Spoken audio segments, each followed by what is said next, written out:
Kita masuk di soal nomor 11.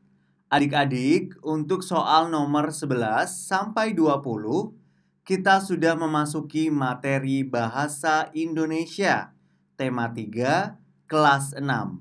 Pertanyaannya adalah, perhatikan susunan teks eksplanasi berikut ini. Yang pertama, pernyataan umum. Yang kedua, penutup. Yang ketiga, deretan penjelas. Susunan teks eksplanasi yang tepat yaitu A. 1, 2, dan 3, B. 3, 2, dan 1, C. 1, 3, dan 2, D. 2, 3, dan 1. Sebelum menjawab pertanyaan ini, Kak Evan akan menjelaskan apa itu teks eksplanasi. Teks eksplanasi adalah teks yang berisi informasi tentang fenomena yang terjadi di masyarakat. Contohnya, budaya masyarakat atau gejala alam.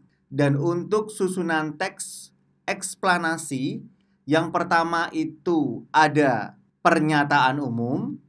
Terus yang kedua itu adalah deretan penjelas. Dan yang ketiga, penutup. Jadi urutan yang benar 1, 3, dan 2 ada di pilihan C. Soal nomor 12. Ciri-ciri umum dari teks eksplanasi adalah A. Strukturnya terdiri atas pernyataan umum, urutan sebab akibat, dan interpretasi, memuat informasi berdasarkan fakta, dan faktualisasinya bersifat ilmiah. B. Berisi pernyataan umum mengenai topik yang akan dijelaskan proses terjadinya atau proses keberadaan. C. Berisi tentang langkah-langkah secara kronologis dalam pembuatan atau pengerjaan sesuatu. D.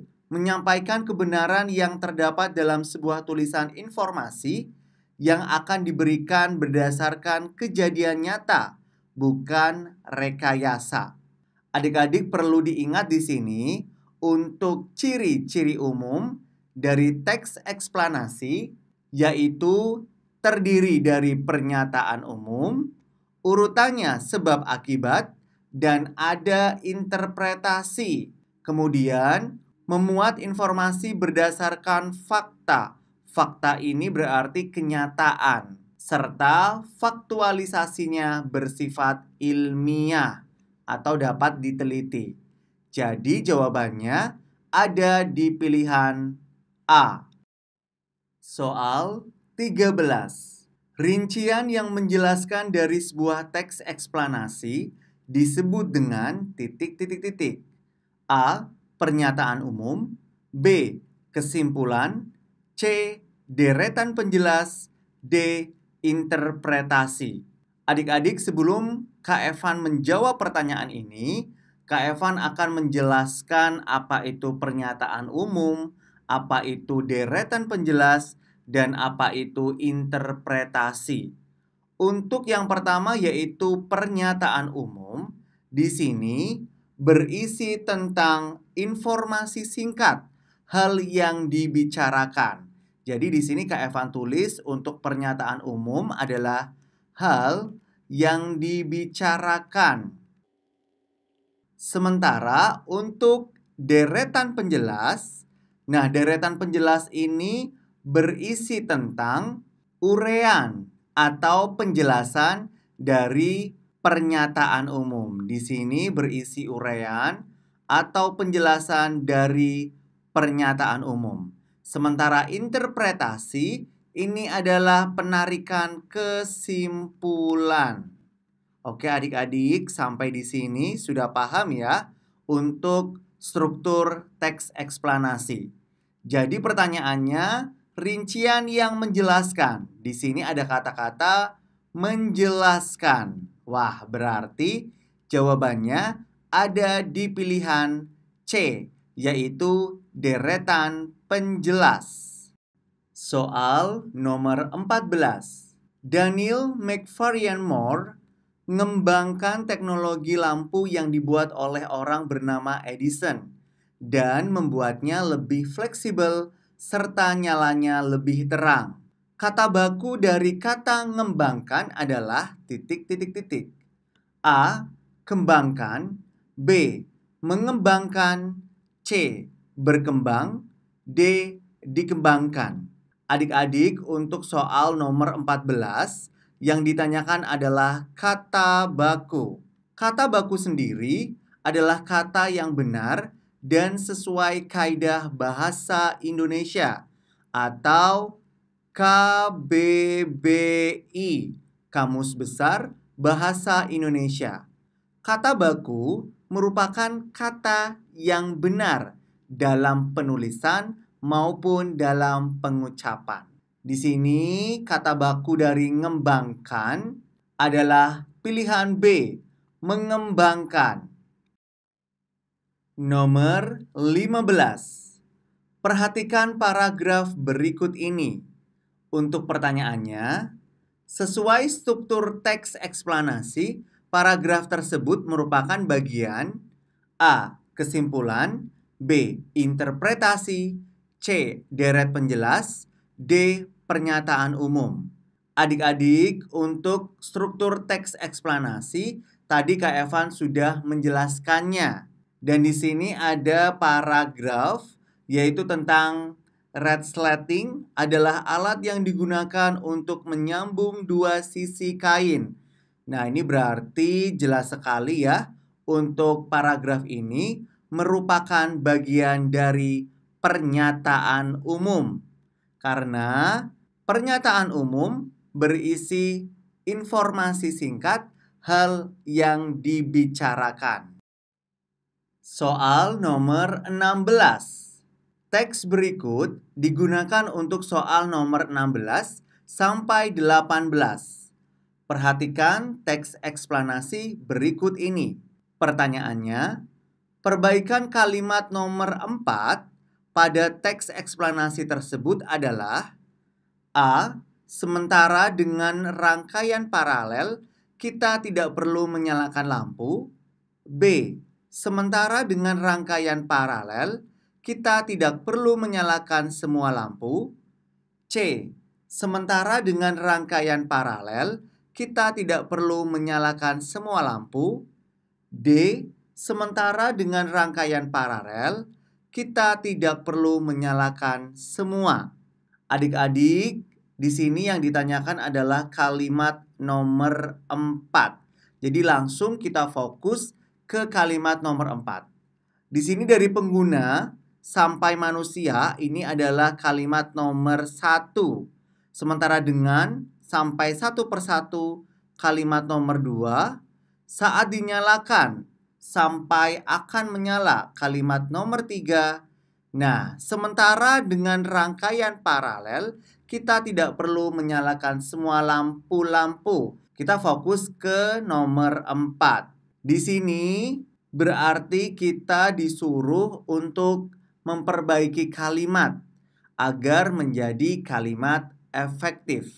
Kalimat efektif yaitu kalimat yang tidak berbelit-belit dan sesuai dengan kaidah bahasa Indonesia. Untuk jawabannya, soal nomor 16 berada di pilihan B, yaitu sementara dengan rangkaian paralel, kita tidak perlu menyalakan semua lampu. Jadi, di sini sudah ada kata semua lampu-lampu.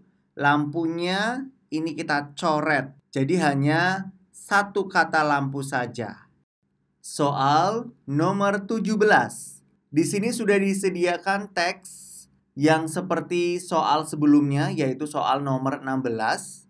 Pertanyaannya, gagasan pokok teks di atas adalah A. Manfaat listrik dalam kehidupan sehari-hari. B. Penggunaan rangkaian listrik seri dalam kehidupan. C. Penggunaan rangkaian listrik seri dan paralel saling melengkapi. D. Penggunaan rangkaian listrik paralel dalam kehidupan. Untuk mencari gagasan pokok, adik-adik harus membaca teks terlebih dahulu dengan teliti. Dan gagasan pokok ini adalah apa yang menjadi topik utama dalam pembicaraan teks tersebut. Jawabannya ada di pilihan C, yaitu penggunaan rangkaian listrik seri dan paralel saling melengkapi. Soal nomor 18. Untuk soal nomor 18, ini paragrafnya atau teksnya masih sama dengan nomor sebelumnya, yaitu nomor 16 dan 17. Pertanyaannya, kalimat tidak efektif pada teks eksplanasi tersebut ditunjukkan oleh kalimat A. Pertama sampai ketiga, B. Kedua sampai keempat, C. Ketiga sampai kelima, D. Pertama sampai keempat. Nah, adik-adik, untuk soal nomor 18 yang ditanyakan adalah kalimat tidak efektif. Nah, tadi kita sudah mengetahui tuh di nomor 16 kalimat yang tidak efektif terdapat di nomor 4. Berarti kita cari pilihan yang ada nomor 4. Pilihan A tidak ada, berarti bukan jawabannya. Pilihan B ada, ini keempat, tetapi untuk kalimat kedua itu merupakan kalimat efektif, jadi bukan jawabannya. Pilihan C ketiga sampai kelima. Nah, ini kita lihat ya, ini sudah ada 4-nya di sini.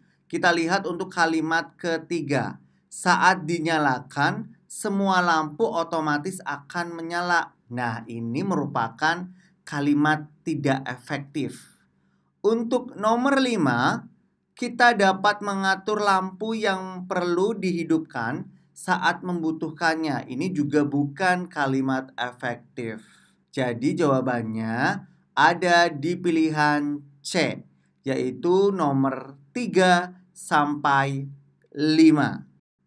Soal 19. Perhatikan kalimat-kalimat berikut. Pertanyaannya, kalimat tidak efektif ditunjukkan nomor A. 1, B. 2, C. 3, D. 4. Yang ditanyakan kalimat tidak efektif. Kita lihat satu persatu. Nila pergi ke sekolah, kemudian ke rumah temannya untuk belajar. Ini merupakan kalimat efektif, jadi bukan jawabannya. Nomor 2, petani harus rajin agar hasil panennya melimpah. Ini juga merupakan kalimat efektif. Nomor 3, suasana di rumahnya sepi sekali. Ini juga merupakan kalimat efektif. Nomor 4, taman itu merupakan adalah tempat kesukaannya. Nah, ini contoh kalimat tidak efektif karena sudah ada kata merupakan ditambah kata adalah. Ini tidak efektif. Harusnya taman itu merupakan tempat kesukaannya. Jadi jawabannya untuk soal nomor 19, kalimat tidak efektif terdapat di nomor 4, yaitu D. Soal 20. Perhatikan paragraf acak berikut ini. Pertanyaannya, urutan tepat kalimat acak tersebut agar menjadi teks eksplanasi yang padu adalah A. 2, 1, 3, 4, 5, 6, B. 2, 1, 3, 5, 6, 4, C. 2, 1, 3, 5, 4, 6, D. 2, 1, 3, 6, 4, 5. Adik-adik, di sini pertanyaannya agar menjadi teks eksplanasi yang padu. Padu di sini berarti menjadi benar dan urut sesuai urutannya. Oke, langsung kita bahas satu persatu. Untuk pilihan A, ini pertama 2, B 2, C2D2. Berarti untuk kalimat pertama ada di nomor 2. 2 dulu, yaitu hujan asam adalah hujan yang mempunyai kadar keasinan yang rendah pada setiap tetes airnya. Kita lihat lagi untuk pilihan A 1, B1, C1, D1. Berarti kalimat kedua ini ada di nomor 1. Berarti urutannya 2, 1. Terus ini 3 semuanya. Berarti urutannya 2, 1, 3. Langsung kita ketiga. Selain letusan gunung berapi, hujan asam dapat disebabkan asap industri dan asap kendaraan bermotor. Ya, ini berarti sedang membicarakan yaitu hujan asam. Dilihat lagi. Untuk pilihan A setelah 3 yaitu 4. Untuk mencegah dan menanggulangi hujan asam, kira-kira betul? Kita lihat dulu. Untuk pilihan B setelah 3 baru 5. Hujan asam memiliki dampak yang membahayakan. Nah, di sini sedang berbicara hujan asam. Pasti untuk kalimat berikutnya juga hujan asam. Oke, jadi 5 dulu setelah nomor 3. So, jawabannya ada di pilihan B, yaitu 2, 1, 3, 5, 6, dan 4.